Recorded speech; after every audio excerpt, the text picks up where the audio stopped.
Dieu, je bénirai jamais assez Dieu pour notre Père, l'apôtre Léopold Mutombo Kalombo, qui plus d'une fois m'a toujours dit, fils, fais attention à ta manière de dealer avec les hommes politiques.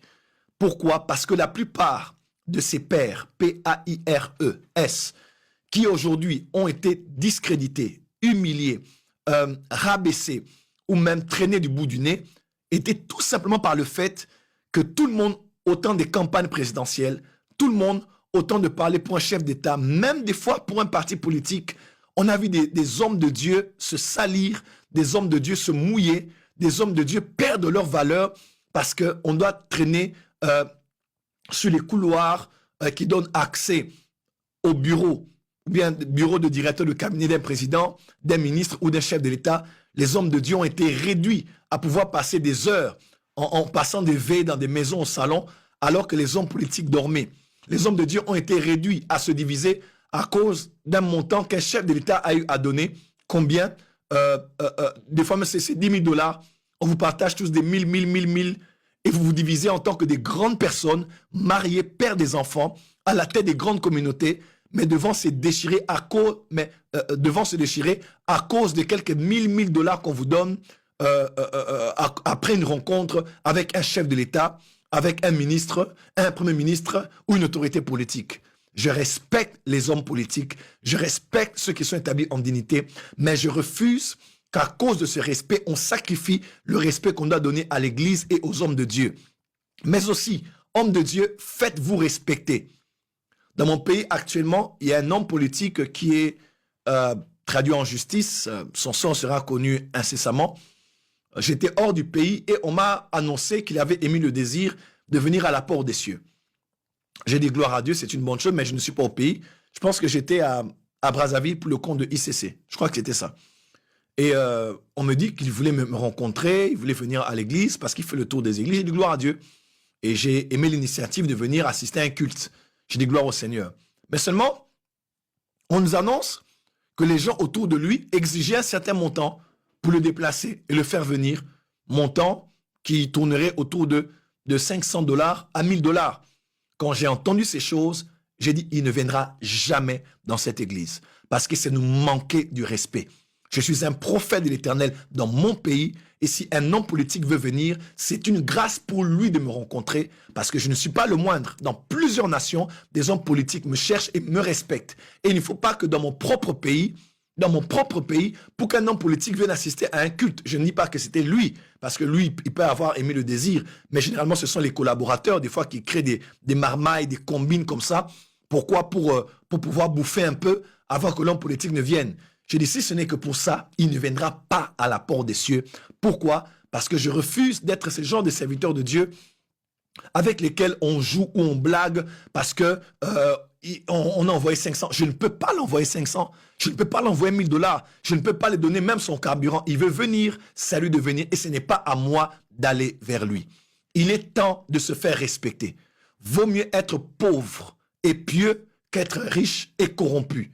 Vaut mieux avoir Dieu et garder sa dignité avec très peu, en vivant dans le contentement, qu'en avoir beaucoup, parce qu'on a été là en faisant la publicité, en étant devenu le directeur de marketing des partis politiques, des hommes politiques. Et c'est là, non. Je refuse absolument ce genre de ministère, et le ministère prophétique en particulier. Hommes de Dieu, faites-vous respecter. Au Ghana, on a appris, dans l'église de l'archbishop Nicolas Duncan Williams, que le président, l'ancien président, venait assister au culte. Quand il arrive au culte et qu'il est en retard, le président se mettait à l'arrière comme tout le monde. Pourquoi? Parce qu'il respectait ce père dans le pays et il respectait Dieu, il respectait l'église. Tout protocole respecté? Bien sûr que oui. Et pour ça, le président doit être à temps. On ne peut pas retarder le début du culte parce qu'une autorité politique doit venir. Je crois qu'on doit un peu se faire respecter aussi et faire respecter Dieu. C'est vrai que par le protocole, on peut ajuster les agendas, il peut avoir un retard, tout ça. Mais aujourd'hui, des fois, on en fait de trop. On fait des courbettes, on doit trembler et on attend de l'argent. On a perdu la crédibilité. Voilà pourquoi les hommes politiques savent que quand ils doivent faire quelque chose, ils vont payer un ici, payer un là-bas. Parce qu'ils savent de toutes les manières que nous allons courir derrière eux à cause des petites cacahuètes. Voilà pourquoi il est temps de se faire respecter. Nous-mêmes, hommes de Dieu, faisons les affaires investissons, travaillons, soyons indépendants au point où ce n'est pas 100 000 dollars qu'on te donne qui peut te faire trembler parce que tu en as des millions dans ton compte en banque. Quelqu'un peut dire amen très fort là où il est. Voilà pourquoi j'ai soif d'un nouveau réveil. Il faut un nouveau réveil. Et je parle ici pour mon pays, le Congo. Je parle pour l'Afrique. Gloire, s'il te plaît, l'écran. Je parle pour l'Afrique, je parle pour l'Europe, je parle pour les nations. Il nous faut un nouveau réveil, un réveil dans lequel l'Église est respectée, l'Église est crainte, l'Église est sanctifiée et l'Église est honorée. Où les hommes politiques savent qu'ici on parle de Dieu et on ne parle pas de quelqu'un d'autre. Pas loin de la France, en Italie, pas loin de Rome, au Vatican, dans la cité du Vatican, qui est considérée comme un État aujourd'hui parmi les centaines d'États que nous avons dans le monde répertoriés par les Nations Unies. Écoutez-moi très bien, les chefs d'État font la queue pour rencontrer le Saint-Père, baiser sa main, recevoir sa bénédiction, recevoir ses conseils, recevoir sa médiation, recevoir la grâce de le voir venir dans votre nation, sur votre territoire, et cela, c'est pour le pape, le Saint-Pape de Rome. Pourquoi pas aujourd'hui, comme ça se passait avec Tibi Joshua. Oh, Tibi Joshua. Tibi Joshua, où on voyait des hommes d'État, des politiciens, des footballeurs, des millionnaires, des milliardaires venant des États-Unis, de l'Australie, de partout, accourir pour rencontrer ce prophète afin de savoir ce que Dieu disait. Il est temps que l'Église redevienne l'Église. Quelqu'un peut dire amen. Il est temps que l'Église redevienne l'Église. Je ne t'entends pas dire avec moi. Il est temps que l'Église redevienne l'Église. Dis encore, il est temps que l'Église redevienne l'Église. Pour terminer, dis avec moi, il est temps que l'Église redevienne l'Église.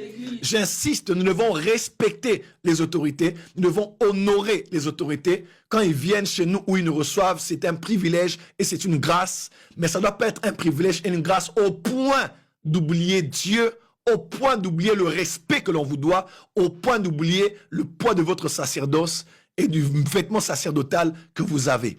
Et n'oubliez